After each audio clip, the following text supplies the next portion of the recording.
আমার সেই ছোট্ট রাইসান বড় হয়ে গেছে। বলে, আম্মু এখন এটা আমার খেলনা না, এটা হচ্ছে আমার ভাইয়ের খেলনার জায়গা। ভাবতে অবাক লাগে, তাই না? তো রাইসানকে নিয়ে যখন আমি ফুড ভ্যালিতে গেলাম, রাইসান খেলনার জুমটা দেখে অনেক হ্যাপি হয়েছিল। যে যখন বললো যে এখানে বাচ্চাদের জন্য খেলনার জুম আছে, তখন দৌড়ে খেলনার মধ্যে চলে গেল। এখন যাওয়ার পর যখন দেখলো ওনাদের হাইটটা অনেক ছোটো, ইয়েটা অনেক লম্বাতে অনেক ছোট, তখন রাইসান বলে কি, আম্মু এখন এটা আমার জন্য না, এটা এখন আমার ভাইয়ের জন্য। আমার এই কথাটা যে কী ভাল লাগছে যা বলার বাহিরে।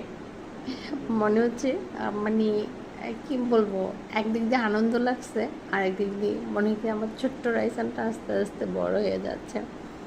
তো এই যে ওনার খাওয়া দাওয়া ঘোরাফেরা অনেক মজা লাগে।